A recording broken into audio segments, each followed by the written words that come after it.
everyone! Welcome back to another episode of the Seattle Stitcher. My name is Megan. You can find me on Instagram as Megan_Babauta_ or on Ravelry as MamamadeVM. And as I like to say, you are very welcome here. So I think this is episode number 5. It's almost been 2 weeks since I last filmed. Today's Thursday. I believe it's the 19th or 20th. Sorry, I didn't check. I don't have a watch on or anything, so I can't check, sorry. But I've gotten into a little bit back with my knitting mojo, so I have some knitting to throw in at the end this time, and of course, some cross-stitch goodness. So I'm just gonna hop right in. So I'm actually gonna start with my start, because I feel like that makes sense. What do you think? So you guys are gonna be surprised. So I did want to start my the Summer Quakers, because Alexis at My Amazing World, she's amazing. If you haven't watched her Flosstube, definitely check it out. But I wanted to start that because I saw her starting it and it looked so beautiful. Well, I had started pulling out my projects, my kitted up stuff to find it, and I ended up asking my husband, what project do you think I should start? And he said, you should start a Halloween piece. So I laid out all my Halloween kitted up projects and I had him pick one. And he picked, and this was my start, the Prairie Schoolers Trick or Treat. And this is a 2013 pattern. I was lucky enough to find the original, so it's like the hard folded paper, which I much prefer. I'm stitching this on 32 count Witchelt's lamb's wool with all the called for DMCs 2/2, and this is my start. So I think I've got okay progress on this. I love the way it's looking. I really like the fabric and the contrast. It's been in a Q-snap, so that's why it's kind of all bended and folded. I have a Mad for Minders needle minder on here. Super cute little Jack the Pumpkin Patch needle minder. I tend to buy all my needle minders from her, so the major chances is that they're from Mad for Minders. So I love this project. It's going super well. The only thing that I did realize I made a mistake on, I had finished completely stitching the word treat in Trick or Treat, and I looked at it and was like, that looks a little close to the edge. Like, it looked closer to the spider web, the back-stitched spider web down here in the corner, than the picture on the front, and that's because I was one stitch off. I was not gonna unpick all the whole word, like every letter that I already stitched though, so I just left it as is, and I still really love it. I honestly don't think you can tell. It doesn't look like it's too far over from the other words, so I'm really happy with it. I love how it's turning out. So that is my only start from the past 2 weeks. I might start something new this weekend, but I might just kind of do a rotation this month. I haven't decided. I know what I have decided though is that I'm really just kind of a go with the flow. Like, I want to stitch on whatever I feel like stitching on. I don't think that I would ever be someone who's like strict about, I have to stitch these because it's this many stitches I need to get done by the end of the month. I don't think that'll ever be me. I'm not like driven by those numbers, probably because my work is very numbers based. The revenue for my office and things like that it's a lot of numbers. So I tend to not really want to do that outside of work, of course, right? So I'm gonna move right into my works in progress this week. So I did get a little bit of work done on a couple of different things. So the next project I worked on is the Little House Needleworks library, and I'll put a picture of the pattern here and where I was last time. And this one I'm stitching on 28 count Monaco 2/2 with classic colorworks as well as DMC. And these are the called for. And then of course my needle minder on this one is a Mad for Minders needle minder, and here's where I am now. So not a crazy amount of progress, but I am super happy with this. I love the way the door looks. This is the classic colorworks that I stitched up here, and I just love the way it looks. I love it. It's so pretty. I don't know, and it's the variegation, I think. And you know, I will say, the flosses, I don't know why, but for some reason they tangle up a little bit more on me, but I never have an issue if I just, pull the thread, give it a little tug, having the knots unwind themselves. But I just love this. It looks so nice and cute, and it looks so like full coverage. I love that. So I really do like this fabric. The 28 count's working really well, and I can't wait to keep stitching on it. It's really good block stitching. So like after I get home from the gym after work, it was the perfect project to pick up just sitting on the couch with my husband and relaxing. He's watching TV and I'm cross stitching. Another thing I did this weekend was I used my little hole punch that's the shape of like I guess a gift tag, and I did these little sparkly ones because I wanted to write all of the information on the pieces of these so I could follow along a little better when I'm talking to you guys, my friends. So I'm hoping this helps me to remember what to go over and not forget, because I don't know, I think that sometimes I leave things out on accident, and I'm not always going to be the best about the description box because sometimes I just run out of time in the day. So my next project is the one that I'm actually picking up and I worked on last night. So it's only gotten one night of stitching additionally, and this is my what is this one called? Miss Bingley's Library, and of course I'll have a picture up and a picture of where I was last time I showed it to you guys. This is on a 36 count Winter Moon Edinburgh linen 1/2 with classic color works and weak dye works. Here's where I am. So again, I just picked this up last night. So the only thing additionally, I think I added one row down here, and then I've started working into the roof line here because there's going to be a little window. So there'll be a window here, here, and here. So I've started the outline of that window a little bit. Again, I still haven't decided on the flag. I was kind of throwing around some ideas of like a Washington flag, a pride flag, an American flag. I just wasn't sure. I'm still not sure. That's probably one of the things that I'll save to the very end. Even like because I'm stitching this in the time we're in, I could do a Ukrainian flag. I think that'd be really pretty. I don't know. I haven't decided. And I don't think I'll decide probably till the very end. So that's my active work in progress and what I've brought to work with me today. But today was such a busy day. Oh man, it's just one of those weeks, one of those months, I think, where things just are crazy in my office. So I didn't get very much stitching done, but I did get a little. So that is what I did. And that as well is a Mad Reminders needle minder, of course. So the other project I worked on is Sarah Moon 1791. And I'll put a picture here of the project itself and where I was last. Now this project I'm stitching with the called for DMCs. I did do the conversion to the DMCs, but it is the called for conversion. And this I'm stitching on a 28 count amber linen, you guys remember. And this one, I actually have a needle minder from Amazon. And here's where I'm at. So this is going really well. I love this piece. Every time I pick it up, I'm like, oh, I don't want to stop. I just want to keep going. But it's one of those ones where I like to do like a little motif or a chunk of one every time I'm stitching. So this week, or actually it was last week, I picked this up and I stitched the little, this little squirrel guy here and his little pedestal that he's on. And it is just adorable. I love it. I love, love, love this linen. And I mean, this is one of the first, this is actually the very first project I ever kitted up at Threadneedle Street. And as you can tell, I've always never known how to pick fabrics, because do you think this piece is this large? And like, what was I thinking? This margin here, because now the bottom is only gonna have a couple of inches, but it'll be okay. I might even frame this one myself just to give it a try. I mean, heck, why not? You can always just undo it and bring it to a framer later on. So no fears here. I think that one's super fun. I love it. I love this linen. Threadneedle Street, I can't recommend it enough, obviously. I think a single episode has passed that I haven't talked about it, so I'll shut up. My next project, I'll put a picture here, is Pandemic by Long Dog Samplers.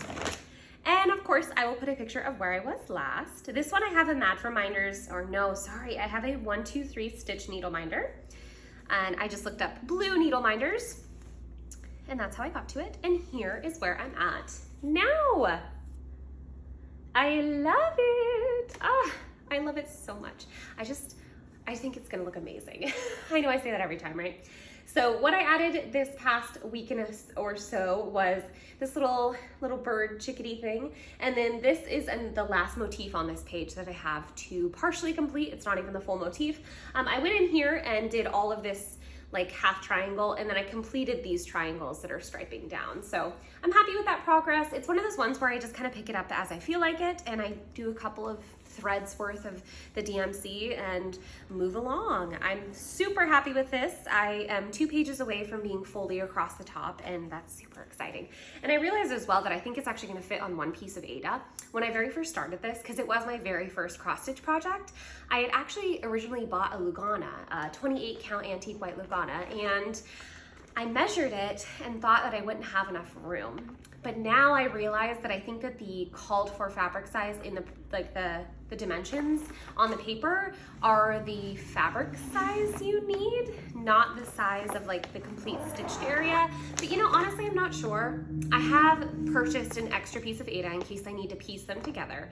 But now looking at this, I'm like, oh, it'll fit on this for sure. Even if I have a very small margin, I can always sew extra fabric on there or sew that other Aida on there. But I just think to myself, like, gosh, why was I so concerned about it? Well, I guess I wasn't. I'm pretty go with the flow with my artsy side, which is funny. It's like the opposite of who I am, but those are, oh, actually, I have one more work in progress. So this is Lady Halloween, of course, picture, and my picture of my last progress. And surprise, surprise, look! I figured out the stand. So shout out to Fox Down the Rabbit Hole. I believe that's her channel name. So she started a Flosstube. Go give her a follow and a like, subscribe, whatever, you know, leave a comment. And she sent me a video. Isn't that just the sweetest thing? So she sent me a video on how to use this lap stand. And not only that, but my aunt also sent me a couple of pictures and showed me how she used her Q-snap clamps to really hold the fabric in if I was having a struggle with that, which I was a little bit. And so I combined the two and finally figured out how to use this stand. I purchased this stand off of Amazon. If it's still available, I'll link it down below. I just don't know if it's available still, but I am really happy with this progress. I went in last weekend and did a majority of this, and actually I completed that motif, and then I also brought this down, and I think I did a couple of letters. Mad for Minders Needle Minder, and this one is on 28 count smoky white linen. I just love this project. I love it, and I really like it on the stand. The stand is working out great. I like the two-handed stitching. It's just very natural feeling, and I do see how it's much faster, like much faster. So super excited about this. I can't believe I almost forgot about it. I just had it kind of like out of sight, so I didn't even think about it. The last cross-stitch related thing I have is my acquisitions. So if you were only here to stick around for the cross-stitch and that was it, thank you so much for watching. If you're interested in the acquisitions as well as my knitting and just personal life blabbering at the very end, you're welcome to come along with me. So this week, of course, last weekend was Mother's Day weekend, or was it the weekend prior? Sorry, I've already lost track. So anyways, Mother's Day passed since I have filmed last, and I decided that I wanted to get myself, or kit up another project for myself. So I told my husband that's what I wanted, and I purchased this one. Ann Thomas by Hands Across the Sea Samplers. I just love it. It's beautiful. 1854, Whatsoever Thy Hand Findeth to Do is the title here. And I kitted this up with the called for DMCs. It does call for silks, but they give you, of course, a DMC conversion. So I've purchased those, and I just purchased those all off a 1-2-3 stitch. Super beautiful colors. I love the pops of color as well. I think that's what really drew me to this pattern is the flowers look like they're just going to be so much fun to stitch. And it's one of those stitches as well that I feel like when you see it in person, it's gonna be even better than the photo. Not to say that their photos are bad, because they actually have some of the best quality pictures, I would say, of pieces, but seeing it in person, I can't even imagine how beautiful it's gonna be, so I'm very excited. And it did also come with this little piece here that gives you kind of information about the stitch and like you stitching it and all that. And then a little, what do you call this? Like a little chart for what the symbols stand for. A legend, there we go. And then I purchased this 36 count spiced honey Edinburgh linen. And of course, typical Megan fashion, I've purchased a huge piece because I don't know how to measure. I really like the color. I'm super excited to start this one. Like this one, I want to start it so bad. I've kind of been really tempted to kit up some of the Hades that I've seen out there. It's usually not, or at least I didn't think it was gonna be my style, but I really love art, right? Big into art. I love the history of art, the history of paintings, things like that. And there are some art pieces that I absolutely adore. And specifically a lot of the Tudor like English monarchy. I'm very interested in the Hades of those, like Elizabeth I, which to me, a true Tudor history lover, like Elizabeth is on her own, right? But besides that, even like an Anne Boleyn with Elizabeth I, I think those would be amazing to have hung together, to think about the life that they could have lived if, you know, if Anne Boleyn had lived. And so I just think that those are pieces that I would love to do. You know, I love Henry VIII, but I don't think I would want him hanging in my home. If you're a Tudor history lover, you probably understand. No, he's just an interesting character, to say the least, but to say the least. So yeah, I've been looking at those Hades, and I'm like, this project I think might help me to realize if I want to actually get into the Hades or not, because it has those larger flower motifs, and I'm assuming there's going to be a little bit of confetti in there, more than I've ever stitched previously, and so that'll be a good experience, and I'm really excited. I'm excited to kind of learn new technique and like how to do these color changes. What's the best way? How are you going to choose to stitch this large bird that probably doesn't have a lot of, it'll probably have some decent blocks in there, I think, but yeah, I just love it. I'm really excited. I have put some Hades in my cart, so maybe. There's the Stitching Mommy. I've been watching her, and she's stitching the Knitting Lady, and as you guys know, I'm a knitter. I've knit almost my entire life. I'm 27 years old, and I've been knitting since I was 7 or 8 years old, so like 19, 20 years, so a long time. I've knit as long as I can remember, and so I would love to do that art piece. I would love it, but I don't know, maybe in the future, maybe when I decide to really, you know, hop all in for the full coverage pieces. I haven't yet, you know, I've restrained myself that much, but every time I see her bring it out, which she's been focusing on it like last month, I think, and like I think this week or this month she's focusing on it as well. Every time she pulls it out, I just love it. I even actually have a book, No Idle Hands, The Social History of American Knitting. Let me just grab it. This one. And this is a book like all about the history of needle arts and, well, knitting, but it's just super fascinating, just very interesting. And I'm a big history lover, so anything that has to do with history, even oddities like this, a knitting history book, I love. So I would just love to have that piece hung up in my place. I think it'd just be awesome, and I would feel like it's part of you know, part of history, this beautiful art piece. I'm not sure when it was painted. It looks like 1800s to me, but it could have been much later. I'm assuming 1800s. So all presumptions. I haven't actually looked up the artwork, so I haven't done any research into it, but yeah, love it. And then I also had some thank yous to say, because I got a couple of shout outs over the past couple weeks, and I can't thank you guys enough for helping my channel grow and, you know, showing people my channel, because I am such a new stitcher, you know. Sorry, my daughter, she's in the room with us here. But I can't thank you guys enough. You know, you've just helped my channel grow. You've helped me find this community, which is an amazing community to be part of. And I feel so thankful. So I wanted to say a special shout out to Tiny House Stitcher. She's an amazing stitcher and has many, many more years experience than myself.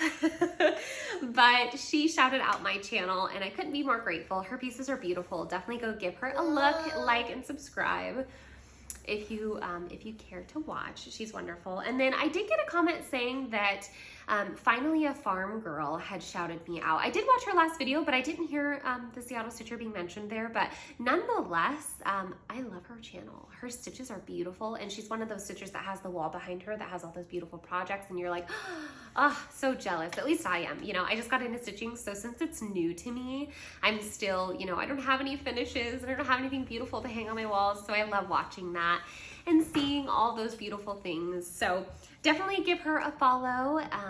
She is awesome. So many beautiful people in this community, and I couldn't be more thankful. I'll have to be right back with you guys. All right, sorry about that. My daughter has a huge ball, and she picked it up, and I thought she was gonna throw it right at my tripod. So I told her she could go to her room and have a piece of candy, but only one. So she was sold on that idea.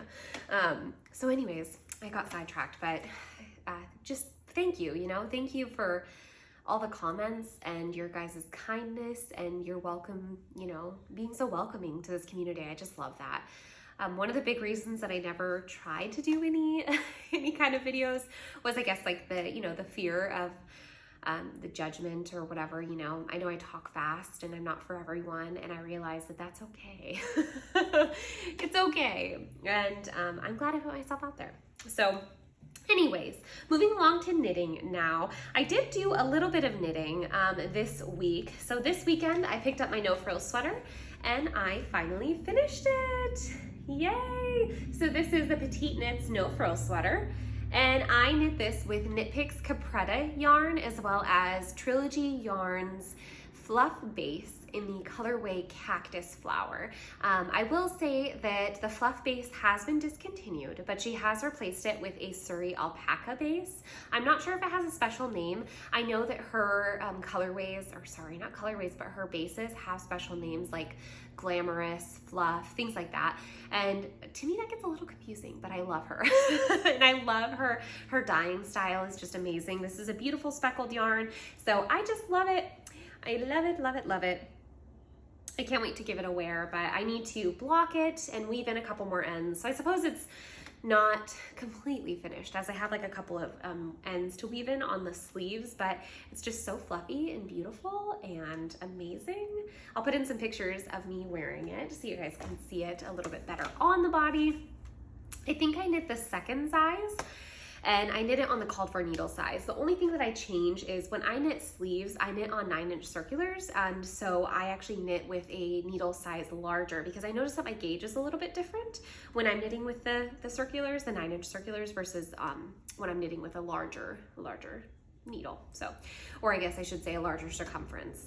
So I do that and it works for me, and I'd say they match up pretty well. So here's the sleeves versus the body. So sleeve versus the body. Little bit of a difference maybe, but it's better than if I were to use the same size needle. If I were to use the same size needle, it would have been like the sleeves were way tighter of a knit, and I kind of like the fluffy squishiness of the fabric. I don't know how it's gonna hold up over time. I have a couple of other mohair sweaters that I knit and they're doing okay. I feel like the mohair actually kind of hides if you get a little bit of peeling to the sweater, but I've never used the Knit Picks Capretta base. I've never used, I just used the bare, so no dye was added, and I'm really happy with it. Yeah, I love it. She's beautiful. Super excited about that.